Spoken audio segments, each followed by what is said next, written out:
여러분 반갑습니다. 전기는 바지직 송건웅입니다. 지난 시간에 이어서 오늘도 역시 전기기사 실기, 전기산업기사 실기 단답 콘텐츠를 여러분과 함께 진행해 보겠습니다. 여러분 실기 공부를 하다 보면 이 계산 문제도 계산 문제인데 추가적으로 어떤 걸 또 공부해야 됩니까? 수변점 파트 공부해야 되죠. 시퀀스 파트도 해야 되죠. PLC도 해야 돼요. 여기서 끝나는 줄 알았는데 테이블 스펙까지 우리가 볼 줄 알아야 됩니다. 이외에 이 우리가 진행하고 있는 단답 유형도 꽤 많이 나오고 있죠. 이건 물론 회차마다 그 비중은 좀 다르긴 한데 어쨌든 단답을 절대 무시하고 넘어갈 수는 없습니다.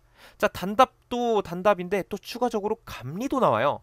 물론 여러분 감리는 이렇게 해야 돼요. 모든 공부를 다 끝마치고 더 이상 할 게 없을 때 감리를 하나하나 기출되었던 것 위주로 암기를 하는 겁니다. 일단 그렇게 우선순위를 가져가 주시고요. 단답도 최소 10에서 20점 정도는 출제가 되니까 꼭 여러분이 단답을 함께 해주시면 대단히 감사하겠습니다. 그리고 여러분이 지금 자투리 시간에 하는 이 공부가 나중에 좋은 양분으로 작용할 거예요. 101번 보겠습니다. 퓨즈의 역할은 무엇인가? 퓨즈는요, 과전류가 흘렀을 때 퓨즈가 녹아내리면서 회로를 차단하는 역할을 수행하는 것이죠. 일종의 차단 역할이에요. 자, 1번 볼게요. 부하전류는 안전하게 통전한다. 당연하죠. 여러분, 부하전류를 끊으면 됩니까? 안 됩니까? 부하전류는 안전하게 통전시켜야 돼요. 그런데 자, 두 번째 보게 되면 일정 값 이상의 과전류는 차단해서 전로나 기기를 보호하게 됩니다. 다시 퓨즈의 역할 말씀드릴게요. 총 두 가지로 구분 지을 수가 있는데, 첫 번째, 부하전류는 안전하게 통전시켜야 됩니다. 그리고 두 번째, 일정 값 이상의 과전류는 차단해서 전로나 기기를 보호하는 역할을 수행합니다. 이렇게 두 가지 퓨즈의 역할 대표적으로 말씀드렸고, 우리는 102번으로 넘어가 보겠습니다.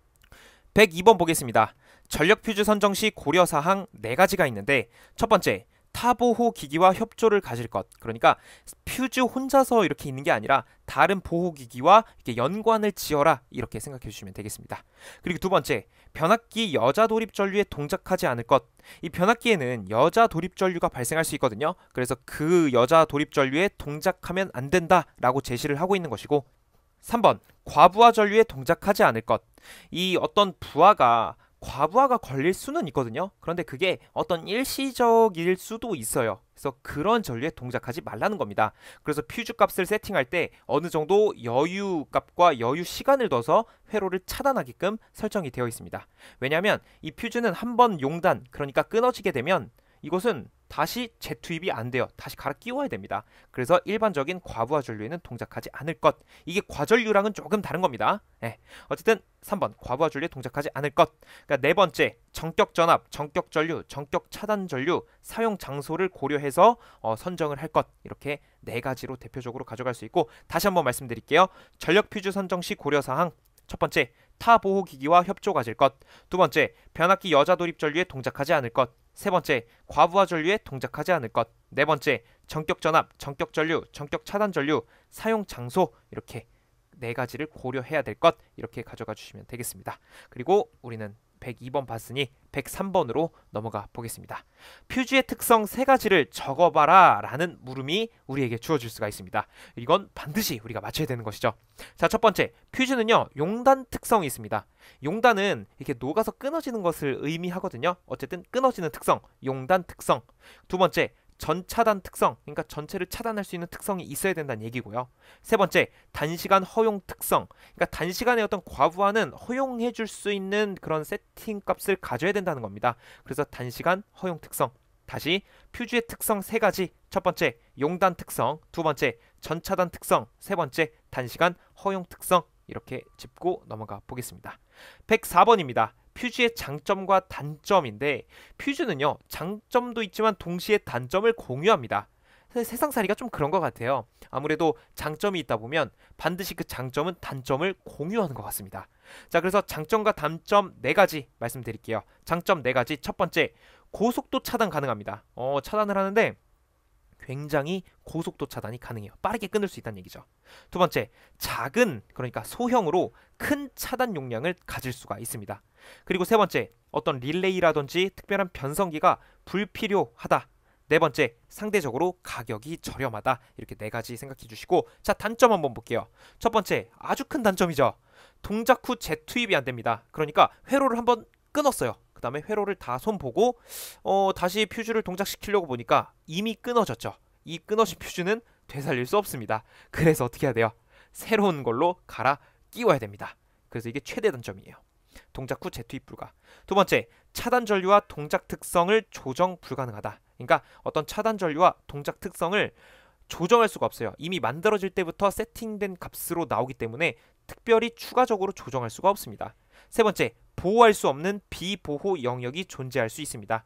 네 번째, 열화되어 결상되기 쉽습니다. 그러니까 열화가 어떤 상태가 나빠진다는 걸 의미하거든요. 그래서 열화, 이 퓨즈가 열화돼서 어떤 결상이 될 수가 있다. 이것을 이야기하고 있습니다. 그래서 퓨즈의 장점과 단점 4가지씩 꼭 기억을 해주시면 되겠습니다. 105번, 전력 퓨즈의 단점을 보완하기 위한 대책입니다. 여러분, 전력 퓨즈 단점 있었잖아요. 그러면 단점을 찾았다면 그 단점을 보완하기 위한 대책을 세워야 되겠죠. 자, 크게 3가지가 있는데, 첫 번째, 결상 개정기를 사용합니다. 일종의 보호 개정기라고 생각해 주시면 돼요. 두 번째, 사용 목적에 적합한 전력 퓨즈를 사용한다. 그러니까 적재적소의 어떤 퓨즈를 사용해야 된다. 세 번째, 개통의 저렴 강도를 전력 퓨즈의 과전압 값보다 조금 높게 설정을 한다. 이렇게 3가지로 가져가 주시면 되겠습니다. 다시, 전력 퓨즈의 단점을 보완하기 위한 대책 3가지, 결상 개정기 사용, 사용 목적에 적합한 전력 퓨즈 사용, 개통의 저렴 강도를 전력 퓨즈의 과전압 값보다 높게 설정. 이렇게 3가지 정도만 알아보고 우리는 106번 피레기로 넘어갑니다. 피레기의 기능과 역할입니다. 자, 피레기의 기능은 뭔가요? 피레기는 기본적으로 우리가 상식적으로 알고 있는 거 말씀드려보면, 낙뢰가 쳤을 때 피레 시스템을 통해서 대지로 방전시키는 거죠. 그 중에 하나가 피레기의 역할인데, 피레기의 기능을 보게 되면 이상전압 내습, 그러니까 낙뢰라고 생각해주세요. 우리가 일반적으로 상상하기 쉽게 이상전압이 내습했을 때 이를 신속히 대지로 방전시키고 그 속류를 차단하는 데 그 목적을 두고 있습니다. 그러면 역할은 무엇이냐?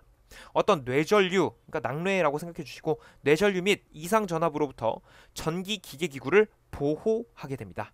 그러니까 뇌전류는 어떤 낙뢰에 의한 거, 그 다음에 이상전압은 원인 모를 이상전압이 침투할 수 있거든요. 그래서 이상전압으로부터 전기 기계기구를 보호한다. 그래서 기능과 역할, 다시 말씀드리면 피레기의 기능, 이상전압 내습 시 이를 신속히 대지로 방전하고 속류를 차단한다.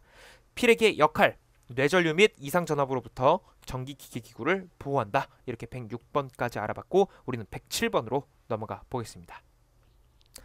107번입니다. 피레기의 구성요소, 직렬갭과 특성요소 이렇게 적어주시면 됩니다. 야, 이렇게만 나오면 너무 좋을 것 같아요. 그쵸? 피레기의 구성요소 뭡니까? 라고 물어보면 직렬갭이라는 것과 특성요소가 있습니다. 즉 직렬갭과 특성요소, 끝입니다. 여러분, 이런 게 과연 나올까요? 이런 거 나오나요? 이렇게 간단한 게 전기기사 실기, 전기산업기사 실기 문제에 나옵니다. 여러분, 실제로 나와요. 단순히 이렇게 하나만 물어보는 경우도 있을 수 있습니다. 그래서 피레기 구성요소, 직렬갭과 특성요소 이렇게 적어주시면 되겠습니다.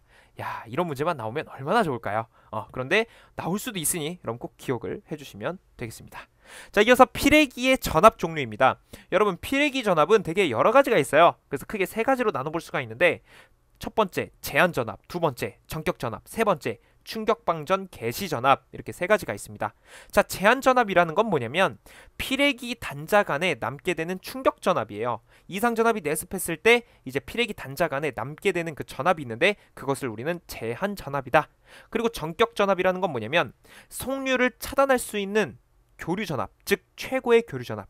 다시, 전격전압이라고 하는 것은요, 속류를 차단할 수 있는 최고의 교류전압. 그리고 충격 방전 개시 전압은 뭐냐면 피레기 단자 간 충격 전압을 인가했을 때 방전을 개시하는 전압. 그러니까 피레기 단자에 충격이 들어온 거예요. 즉 예를 들어 그냥 비유로 낙뢰가 쳤어요. 그럼 피레기 단자 간에 어떤 값 이상이 됐을 때 내가 방전을 시작할 것이다 라고 하는 전압이 있어요. 그러니까 이 정도는 돼야 내가 방전 시작할 거야 라고 하는 거. 그것이 충격 방전 개시 전압. 이름 들어보면 이제 조금 매칭이 되죠. 다시 여러분 한번 상상해보세요. 제가 제한전압 여쭤볼게요. 여러분, 제한전압 뭐였죠? 피레기의 제한전압 3, 2, 1. 자, 여러분 머릿속에서 한 번씩 떠올렸을 거라고 생각을 하고, 제한 전압은 필액이 단자간 남게 되는 충격 전압이다. 다시 정격 전압은 뭘까요? 3, 2, 1. 속류를 차단할 수 있는 최고의 교류 전압입니다. 자, 마지막. 여러분 같이 한번 해보자고요. 지금 안 하고 계신 거 제가 다 알고 있어요. 같이 해야 됩니다. 자, 다시 충격 방전 개시 전압 뭡니까? 3, 2, 1. 이건 좀 기니까 제가 1초 더 드릴게요. 0, 땡. 충격 방전 개시 전압은 필액이 단자간 충격 전압을 인가했을 때 방전을 개시하는 전압 혹은 뭐 방전을 시작하는 전압, 이렇게 생각해 주시면 되겠습니다. 그래서 제한 전압, 정격 전압, 충격 방전 개시 전압 꼭 기억해 주세요. 109번 필액의 구비 조건입니다. 이게 뭐냐면, 야 필액이 너 적어도 이 정도는 구비해둬라, 이 정도의 조건은 갖추고 있어라 라고 하는 조건이에요. 첫 번째, 충격 방전 개시 전압은 낮아야 되겠죠. 그래야 어떤 작은 이상 전압에도 방전을 시작하게 되겠죠. 그리고 두 번째, 제한 전압이 낮을 것.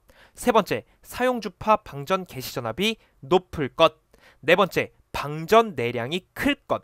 다섯 번째, 속류 차단 능력이 있을 것. 이렇게 5가지 기억해 주시면 되겠습니다. 필액이 구비 조건 5가지. 충격 방전 개시 전압이 낮을 것. 두 번째, 제한 전압이 낮을 것. 세 번째, 사용 주파 방전 개시 전압이 높을 것. 네 번째, 방전 내량이 클 것. 다섯 번째, 속류를 차단하는 능력이 있을 것. 이 정도만 하고 오늘의 마지막 110번으로 넘어가 보겠습니다.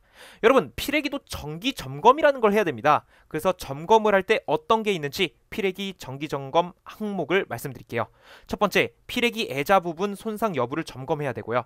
두 번째, 필액이 1차와 2차 측 단자 그리고 단자 볼트 이상 유무를 점검해야 되고요. 필액이의 절연 저항을 측정해 봐야 돼요. 그리고 필액이의 접지 저항도 측정해 봐야 됩니다. 자, 다시 필액이 정기점검 항목 4가지. 필액이 애자 부분 손상 여부 점검. 두 번째, 필액이 1, 2차 측 단자 및 단자 볼트 이상 유무 점검. 세 번째, 필액이 절연 저항 측정. 네 번째, 필액이 접지 저항 측정. 이렇게 4가지 꼭 기억을 해주시면 되겠습니다. 이렇게 해서 101번부터 110번 내용까지 오늘도 실기 콘텐츠를 여러분과 힘을 합쳐서 진행해봤는데, 여러분이 이렇게 자투리 시간에 계속해서 반복 학습해 주시는 게 굉장히 잘하고 계신 거예요. 그래서 우리가 적어도 시험 볼 때까지만은 조금 힘들겠지만, 그리고 번거롭겠지만, 우리가 좀 듣고 싶은 음악이라든지 어떤 보고 싶은 유튜브, 넷플릭스 이런 거 잠깐만, 아주 조금만 내려놓고 이런 이제 전기 관련된 영상들을 여러분이 찾아보시면, 그리고 반복해서 듣다 보시면 여러분의 어떤 목표에 한 걸음 더 다가가는 그런 계기가 될 것입니다. 그래서 오늘도 공부하시느라고 많이 힘들으셨을 텐데 함께 해주셔서 너무너무 감사드리고, 저는 다음 영상에서 더 유익한 내용으로 여러분께 찾아오도록 하겠습니다. 고맙습니다.